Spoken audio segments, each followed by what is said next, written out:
저번 강좌에서는 이 모집 안내문에서 이 배경을 삽입하고 이 그림을 배치시키는 방법에 대해서 알아보았었는데요. 이번 강좌에서는 이 모집 안내문에서 이 본문과 아래쪽 신청서를 꾸미는 방법에 대해서 알아보겠습니다.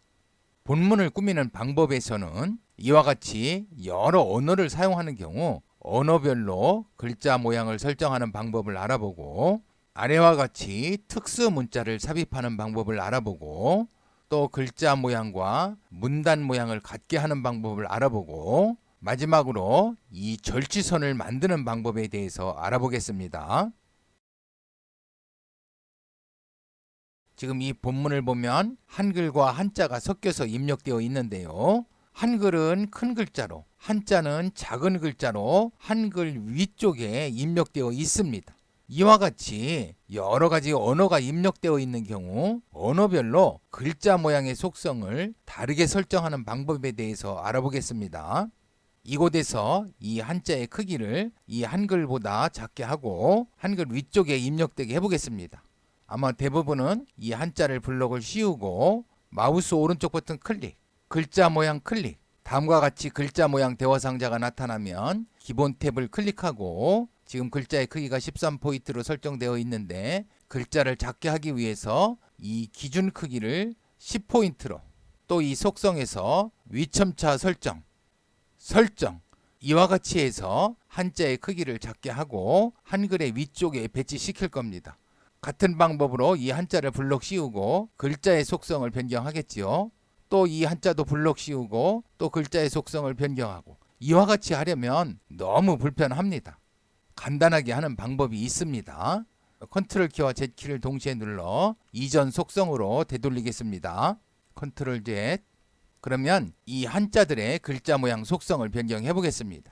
이 한자들의 글자 모양 속성을 변경하려고 하는 그 문장들을 모두 블록을 씌워 선택을 하고 마우스 오른쪽 버튼 클릭, 글자 모양 클릭, 다음과 같이 글자 모양 대화 상자가 나타나면 기본 탭을 클릭하고 언어별 설정에서 언어를 우측에 삼각형 버튼 클릭하고 한자를 선택합니다. 한자 클릭. 글꼴도 한번 변경해 볼까요? 해서 간자로 한번 설정해 보겠습니다. 해서만 치면 해서가 포함되어 있는 글꼴들을 보여줍니다. 해서 간자 선택하겠습니다. 클릭. 이 상대 크기는 이 기준 크기의 몇 %로 할 것인가를 설정합니다. 이 기준 크기의 70% 정도 크기로 해볼까요? 70. 만약에 이 글자 위치를 마이너스로 설정을 하면 이 한글의 이 중앙 위쪽에, 플러스로 설정하면 이 한글의 중앙의 아래쪽에 입력을 해줍니다. 위쪽으로 입력하게 해볼까요? 그러면 마이너스 50으로 설정해 보겠습니다. 마이너스 50 설정. 이 블록 밖을 클릭해서 블록을 해제하겠습니다. 클릭. 그러면 다음과 같이 한자들은 모두 이 한글보다 작게 한글 위쪽에 입력해 주었습니다. 이 제목에는 이중실선 밑줄이 그어져 있는데요. 이 이중실선으로 밑줄을 긋는 방법을 알아보겠습니다. 이 제목을 블록을 씌워 선택을 하고 마우스 오른쪽 버튼 클릭, 글자 모양 클릭, 다음과 같이 글자 모양 대화 상자가 나타나면 확장 탭을 클릭하고 밑줄에서 위치 우측의 삼각형 버튼을 클릭하고 밑줄을 아래쪽에 그을 것이기 때문에 아래쪽을 선택, 모양은 우측의 삼각형 버튼 클릭하고 이중실선 클릭. 이 밑줄의 색상은 주황색으로 설정하겠습니다. 설정 버튼 누르겠습니다. 설정. 블록 밖을 클릭하면 다음과 같이 주황색 이중실선으로 밑줄을 그어 주었습니다. 이 제목 앞을 보면 키보드로 입력할 수 없는 이러한 사각형이 입력되어 있는데요. 이러한 사각형을 입력하는 방법에 대해서 알아보겠습니다. 이 도시락 배달 앞에 이 사각형을 입력해 보겠습니다. 도시락 배달 앞을 클릭하고 상단에 입력 탭 클릭, 리본 메뉴 우측에 이 문자표가 있는데요. 문자표 아래 삼각형 클릭, 아래쪽에 문자표 클릭. 그러면 다음과 같이 문자표 대화 상자가 나타나는데요. 유니코드 문자표 탭 클릭. 이 아래쪽에 보면 특수 문자가 있는데요. 이 특수 문자에서 이 사각형 클릭해서 선택하고 넣기. 그러면 다음과 같이 이 사각형 특수 문자를 입력할 수 있습니다. 이 빨래 앞에도 입력을 해볼까요? 빨래 앞을 클릭하고 입력 탭을 클릭하고 이 위에 문자표를 클릭하면 방금 전에 입력한 특수 문자를 입력할 수 있습니다.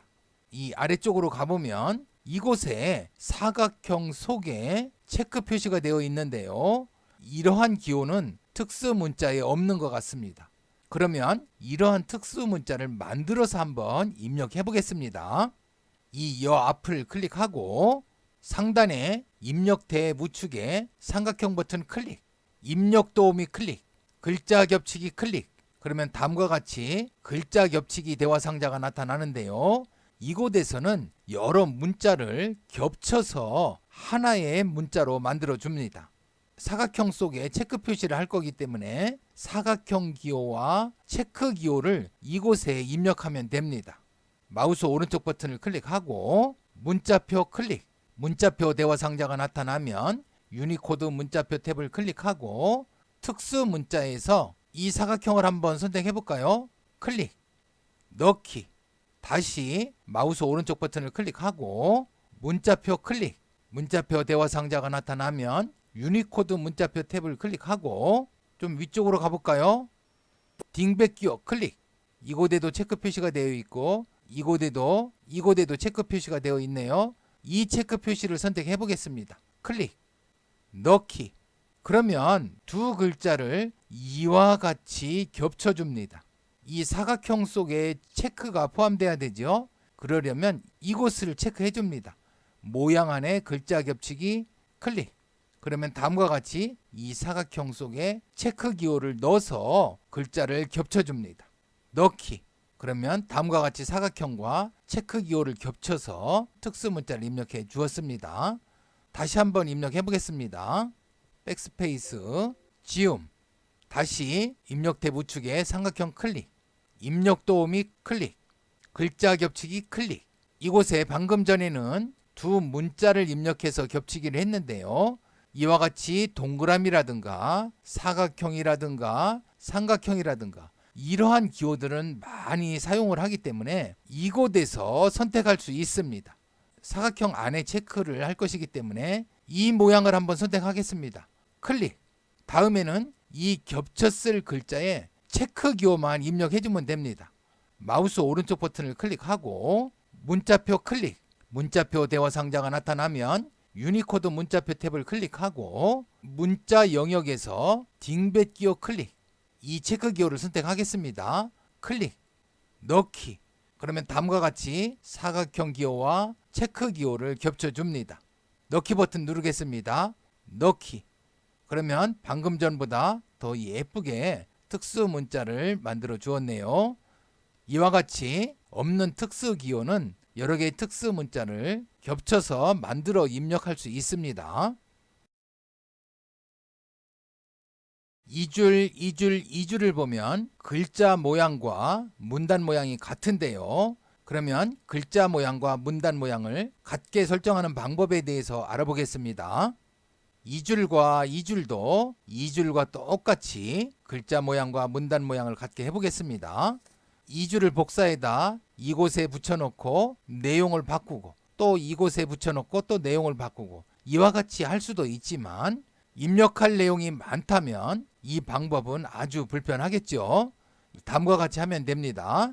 우선 글자 모양과 문단 모양을 복사할 이 문단의 한 곳을 클릭합니다. 아무데나 한 곳을 클릭해도 상관없습니다. 클릭. 다음은 상단의 편집 탭을 클릭하고 이곳 리본 메뉴에 보면 모양 복사가 있습니다. 모양 복사의 단축키는 Alt C입니다. 우리가 어떤 문자나 문단이나 문장을 복사할 때는 Ctrl C 하죠. 모양을 복사할 때는 Alt 키와 C 키를 동시에 눌러주면 됩니다. 이 메뉴를 사용하지 말고 단축키를 암기해 두는 것이 아주 편리합니다. 단축키 Alt C입니다. Alt C. 그러면 다음과 같이 모양 복사 대화 상자가 나타나는데요. 이 글자 모양만 복사하려면 글자 모양을 선택하고 이 문단의 모양을 복사하려면 문단 모양을 선택하고 글자 모양과 문단 모양을 모두 복사하려면 글자 모양과 문단 모양 둘 다 복사를 선택합니다. 글자 모양과 문단 모양 둘 다 복사 선택하겠습니다. 클릭. 다음에 복사 버튼 누르겠습니다. 복사. 다음에는 복사한 내용을 적용할 부분을 블럭을 씌워 선택합니다. 이 부분 블럭 씌워 선택하겠습니다. 다음에 다시 복사할 때와 똑같은 단축키 Alt키와 C키를 동시에 눌러주면 됩니다. Alt-C. 다시 이 부분도 블럭을 씌우고 Alt-C. 그러면 이 세 문장의 글자 모양과 문단 모양이 같아졌습니다. 이 특수문자는 이 특수문자와는 좀 다르네요. 처음 입력했을 때 이 특수문자와 똑같이 입력했으면 똑같아졌을 겁니다. 자, 이곳의 글자 모양과 이곳의 글자 모양도 다른데요. 한 번 더 모양 복사를 해볼까요? 모양 복사를 할 때는 이 문단의 아무 곳이나 한 곳을 클릭하고 Alt-C 키를 누릅니다. Alt-C. 모양 복사 대화 상자가 나타나면 글자 모양과 문단 모양 둘 다 복사를 체크하고 복사. 복사한 내용을 적용할 때는 적용할 부분을 블럭을 먼저 씌웁니다. 다음과 같이 블럭을 씌우고 Alt-C. 다시 이곳에도 적용해 볼까요? 블럭을 씌우고 Alt-C. 이와 같이 하면 이 문단의 글자 모양과 문단 모양을 복사해서 이 문단과 이 문단에도 똑같이 적용을 해 주었습니다. 단축키 Alt-C 꼭 암기하시고 많이 활용해 보시기 바랍니다. 이제는 마지막으로 이 절지선을 만드는 방법에 대해서 알아보겠습니다. 이 절지선이라는 글자를 가운데 두고 양쪽에 파선을 그어 주었는데요. 마이너스 글자를 사용해서 이 파선을 만들었습니다. 성격이 좀 꼼꼼하신 분이라면 이 왼쪽에 마이너스 글자의 개수와 오른쪽에 마이너스 개수를 일치시키려고 할 텐데요. 이 양쪽의 마이너스 개수를 일치시키려면 쉽지는 않죠. 그러면 이 마이너스 기호를 사용하지 말고 표를 사용해서 한번 만들어 보겠습니다. 이곳에 한번 만들어 보겠습니다. 상단에 입력 탭을 클릭하고 표 아래에 삼각형 클릭. 3칸 곱하기 2줄로 표를 만들겠습니다. 다음과 같이 3칸 곱하기 2줄로 만들었습니다. 다음에 이 셀과 이 셀을 블럭을 씌워 선택하고 마우스 오른쪽 버튼 클릭. 셀 합치기 단축키 키보드 M을 눌러도 되지요. 셀 합치기 클릭. 절지선이라고 입력하겠습니다. 다시 이 절지선을 블럭을 씌우고 글자 크기는 12포인트. 정렬은 가운데 정렬. 이 선택 영역 밖을 클릭해서 선택을 해제하고 F5키를 눌러서 이 셀을 선택하겠습니다. F5 컨트롤 키와 왼쪽 방향 키를 눌러서 이 셀의 너비를 좀 줄이겠습니다. 컨트롤 키를 누르고 왼쪽 방향 키를 꾹 누릅니다. 이 정도면 적당할 것 같은데요. 이 표 밖을 클릭하면 이 셀의 선택이 해제됩니다. 키보드 ESC 키를 눌러도 됩니다. ESC. 이 셀들 전체를 선택하겠습니다. 다음과 같이 드래그해서 선택을 하고 이 모든 선들을 숨김 처리해 보겠습니다. 마우스 오른쪽 버튼을 클릭하고 셀 테두리 배경 클릭. 각 셀마다 적용 클릭. 다음과 같이 셀 테두리 배경 대화 상자가 나타나면 테두리 탭을 클릭하고 이 테두리에서 종류 우측에 삼각형 버튼 클릭. 없음을 선택하겠습니다. 없음. 모든 선들을 숨김 처리하겠습니다. 모두. 설정. 그러면 모든 선들이 숨김 처리되었습니다. 이제는 이 테두리와 이 테두리를 파선으로 설정해 주면 되겠죠. 그러면 이 셀을 클릭하고 이와 같이 선택이 된 상태에서 선택이 되지 않았으면 이 셀을 클릭하고 F5키를 누르면 됩니다. 이 셀이 선택된 상태에서 컨트롤 키를 누르고 이 셀을 클릭합니다. 클릭. 그러면 이 셀과 이 셀이 선택됩니다. 이 테두리 선과 이 테두리 선을 파선으로 나타내겠습니다. 마우스 오른쪽 버튼을 클릭하고 셀 테두리 배경, 각 셀마다 적용. 다음과 같이 셀 테두리 배경 대화 상자가 나타나면 테두리 탭을 클릭하고 종류 우측에 삼각형 버튼 클릭. 이 파선을 선택하겠습니다. 클릭. 굵기 그대로 하겠고 검정색으로 하겠습니다. 어느 부분을 파선 처리할 거냐면 테두리 아래쪽이었었지요. 이 아래쪽 테두리 클릭. 설정. 그러면 다음과 같이 이 테두리 선이 파선으로 처리되었습니다. 이 너비와 이 너비를 넓혀줘야 되겠습니다. 지금은 이 셀과 이 셀이 선택되어 있습니다. 컨트롤 키와 오른쪽 방향 키를 누르겠습니다. 컨트롤 키 누르고 오른쪽 방향 키를 꾹 누릅니다. 이와 같이 하면 이 절지선은 중앙에 있으면서 이 너비와 이 너비가 같게 됩니다. 표 밖을 클릭해서 선택을 해제하겠습니다. 클릭. 다음에 이 표의 테두리를 클릭하고 마우스 오른쪽 버튼 클릭.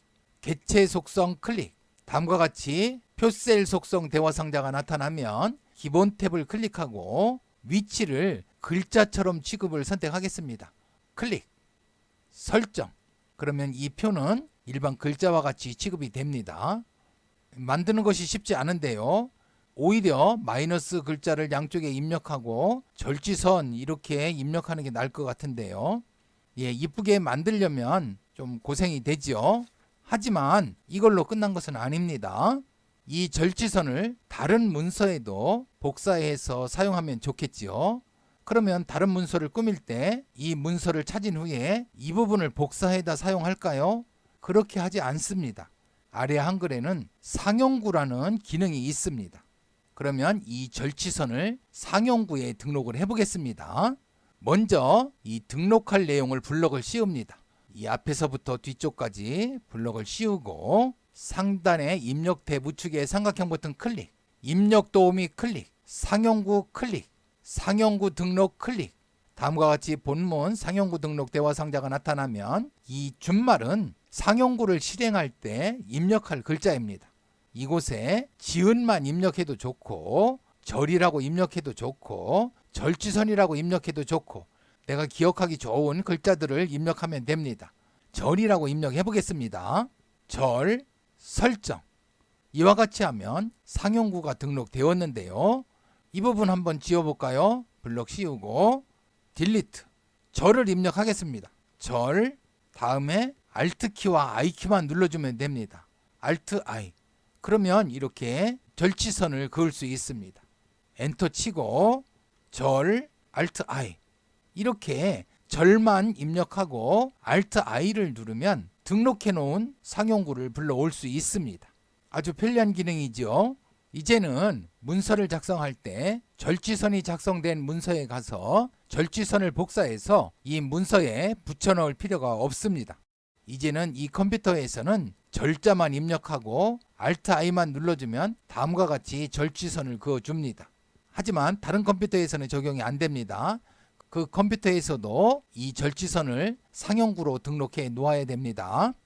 이상으로 3회에 걸쳐서 이 안내문을 작성하는 방법을 알아보았는데요. 다음 강좌에서는 새해를 시작하는 의미에서 달력을 한번 만들어 보겠습니다.